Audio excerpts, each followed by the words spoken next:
Hi, I'm Jason Class with TenkaraTalk.com, and I wanted to show you what I carry in my Tenkara chest pack. This version of what I now carry took me about 30 years to develop. I've tried all different kinds of carry systems and different combinations of things, and this is what I ultimately came up with. I've been using it exactly this way for a few years now, and it just works for me every time. And I carry this about 99% of the time. There are a few rare occasions where I might carry some extra gear for trout fishing, but almost always this is what I've got on me. So let's start from the outside. This is a Yona Tenkara pack. I like this pack because it's very lightweight, it's convenient, it's compact, and I've got a blog post about it on TenkaraTalk.com. So go there and I go through all the specific features of it. I'm not going to go into that now. I'm just really going to show you the contents. So Tippet goes here. There's a built-in Tippet holder, and I almost only use 5X. Sometimes I'll drop down to 6. Sometimes I'll go up to 4, but most of the time it's 5X. So I carry a couple of spools of 5X on here. And I like Rio, I like Orvis. I like Trout Hunter. There are a few different brands I like, but I like the Orvis ones because they have this built-in cutter. So as you can see, this thing rotates. So I don't have to dig through any pockets or anything like that to get my tippet. I literally just strip off the length I want, snip it through the cutter, and I'm ready to go. No fuss, very simple, easy access. In the pocket behind that, I carry my main Tenkara line spool. This is a Tenkara Path wooden spool. And I only carry Tenkara Path spools now. My friend Dennis makes them, and he's got all different styles and types. I've got a few different styles, but I like this one. This is one of the original ones. And you can see here's the main line holder. And then behind this, I've got some extra tippet. This is kind of my backup if I run out of 2 spools of 5X. I'm probably in pretty big trouble anyway.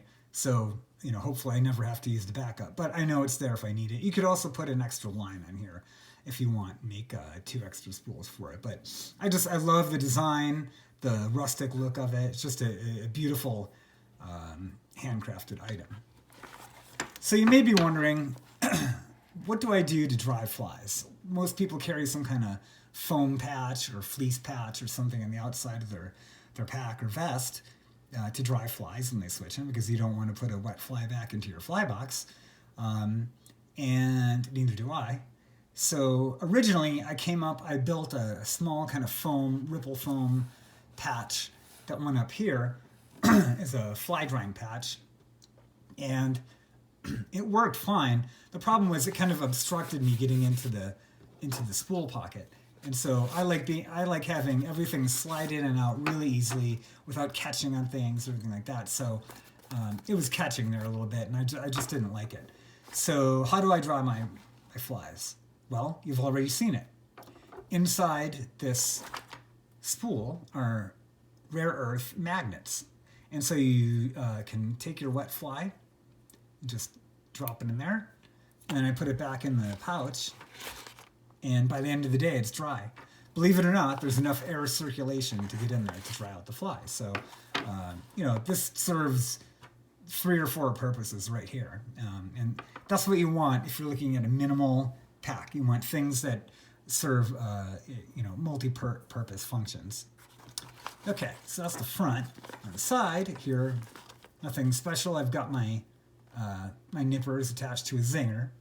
Now, one thing I want to point out, I hate when things flop around on my pack when I'm walking. So you can see if I leave that open like that, it flops around and dangles, and I don't like that. So what I do is I tuck it into one of these little side straps. So when I'm walking up the trail, nothing is flopping around. Everything's nice and tight, and I'll show you more of that in a minute. But so I do that. But when I'm fishing, I actually just leave it out like that because I'm not moving around as much. I'm not going up hills and down hills and stuff like that. So I'd rather just have it really quick, to grab. So I leave it out like that, and then when I hike back out, I tuck it back in here like that. And so it's nice and secure. On the other side, I've got my hemostats.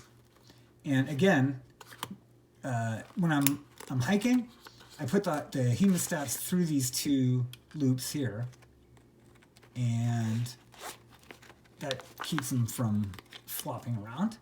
But when I'm fishing, I take them out and I just connect it to this tab here, and I leave them out. They stand out a little bit from the pack, and they're easier to grab. I don't have to mess with the finger holes or anything like that, and it's just much easier to grab. And then when I'm done for the day, I just put them back in here and secure it. And I'm running a tight ship again. So now on this side, I've got my thermometer, and again, I pretty much always leave these in the nylon stretch loopholes, but I guess I wouldn't like this thing flopping around while I'm fishing either. It's just kind of distracting and annoying. So I usually leave it in here. I only take the temperature a couple times a day, so it's not like I need quick access to it all the time. And I've got it snapped on here with a small carabiner.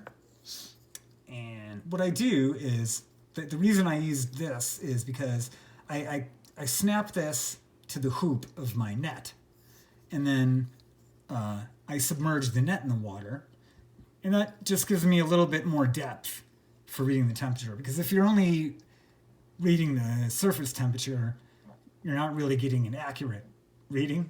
The fish might be a foot down or something, and the temperature a foot below the surface can be a lot different than on the surface. So to get an accurate reading, I just hook it onto my hoop net and put it down to the depth I want, and get a nice reading. Some may argue you don't really need a thermometer. I think it's important, but just to kind of learn about fish behavior and best feeding times and things like that. So I might get to a stream really early in the morning and nothing's going on. And, as soon as that sun comes up over the ridge, it warms up the water just 2 or 3 degrees sometimes. And that's enough to really turn the fish on. So I like to kind of get an indication, hey, maybe I should go have a cup of coffee and wait for the water to warm up a little while, or, just kind of make decisions based off temperature. So to me, it's valuable, but you could easily go without it. All right, so that's the outside. Now, let's go inside. One thing I really do like about this pack, there's one zipper. It's not a Michael Jackson jacket. You just got one zipper to deal with. I really don't like digging through zippered pockets for stuff, so I like that. Everything I have on the outside is quick. It's there right when I need it. It's easy. I've specifically put things on certain sides based on how I access them and the fact that I'm right-handed. So it works for me. Okay, so the main compartment, it's got my main fly box here. And I really only carry one box with me. I've got kind of 4 of my stable go-to kind of kebari, Sakasa kebari, Futsu kebari, all that stuff. In here, I've got a hodgepodge of bead heads and killer bugs. But I leave some space in here in case I want to try out like maybe some new flies, whatever, some experiments, and I'll throw them in there. And I've got enough space for that, so I can take that out without adding more bulk or having to carry another box or anything like that. So so that's kind of nice. Keeps it compact, but still gives me a little bit of versatility. And then it's the main compartment, and then if you can see here, I've got there's an inner pocket where I keep some line cards. This is just spare level line. I only fish with one line, Tenkara USA Orange 3.5. That's all I fish with. And so this is just backup line. I've got about 18 feet on each of these, just in case something catastrophic happens to the main line I've been using. I've been using the same level line for about, it must be almost 2 years now, and haven't had to change it out yet. So if something absolutely catastrophic happens, I've got plenty to make another line, or to give some to a fishing partner who needs it, or to cut off snippets and lengthen the line that's already in my rod. So again, very compact, weighs almost nothing, but gives me a lot of versatility. And haven't had to use the backup yet, but it's nice to know it's there if I need it without taking up all this space and being over prepared. I leave one of these empty, and the reason for that is I figure if someone gives me a line, I've got friends who make lines and stuff, and so sometimes they give me ones to experiment with or test out, and so I just keep this one empty. If we're at the parking lot and they give me a line and say, hey, try this out today, then I've got an extra place I can wind that around here, pull it out when I want to experiment. Or also if I pick up old monofilament, caught in a tree limb or in the stream, I can wrap it around here and dispose of it later, hopefully recycle it. So those are my little line cards, just in case. And one more thing in the compartment. Now, I very rarely fish dry flies, but when I do, of course, I want fly floating.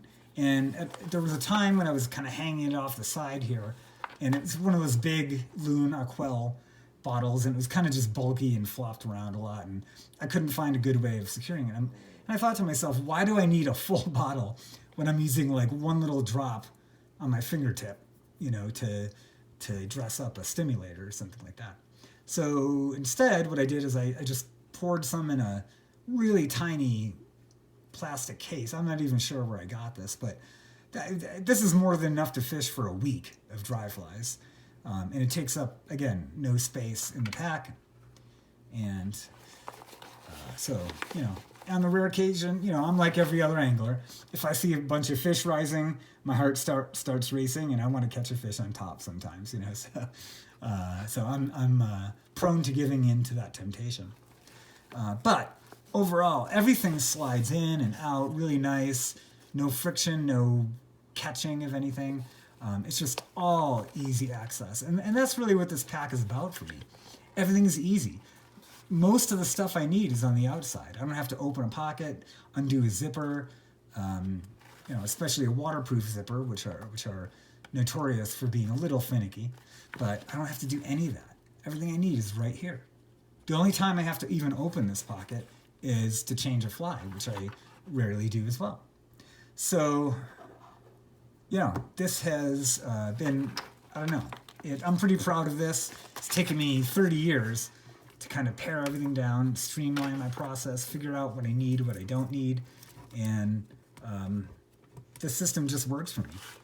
And so as far as I can tell, I'm going to keep using this for a while until, I don't know what would have to come along, some revolutionary new technology or material or something. But, I really can't see what else I could add or take away. So, matter of fact, I used to come at it with the attitude of adding. Now I come at it with the attitude of taking away. So it's like, what don't I need? Instead of what else can I add, right?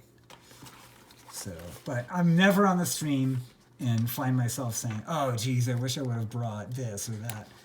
Everything I have is right here. And everything I have here I use. So I just kind of parsed it down. I went through a period where I said, every time I go fishing, I'm going to think about what I used and what I didn't. And then I just kind of honed it down from there. And I got rid of the stuff I never used and kept all the stuff I always used. And this is basically it. So let's see what this comes into weight-wise. All right.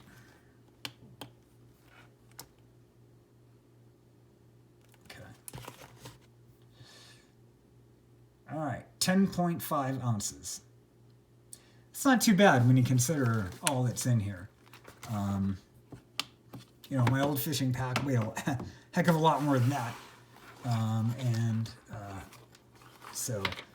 this system fits perfectly anywhere. You can call me and say, I'll be there in 5 minutes, we're going to go fishing, and I'll be ready. All I need is to grab this, my rod, and my waders, and I'm ready. This pack is ready to go 24/7 for trout fishing anywhere in Colorado. And, it's just Yeah, I can't think of one thing I would add or change right now. One thing I am considering doing is trying to figure out. I want to incorporate. There's a hook down here. I want to figure out how I can attach this to my shirt somehow. Maybe have the this go through the buttonhole or something like that, just so that when I'm descending, gravity's going to pull it down in front of you. So I'm trying to figure out an easy way to do that, but it's not a big deal. It's just something I've been thinking about a little bit lately. So, but I really can't think of what else I need. And again, 30 years I've tried every pack, every sling, every satchel, every fanny pack, every belt pack, pretty much everything you can think of. And lo and behold, I ended up with this. So that's my pack. I hope you enjoyed it, and I hope that maybe, I don't know, encourages you to slim down a little bit and see what you can get away with. And I'd love to see your chest pack ideas, especially your minimalist stuff. So, and if you have any tips or tricks on packing and keeping things compact. So please leave a comment on the blog, tenkaratalk.com, and I will see you next time. Thanks.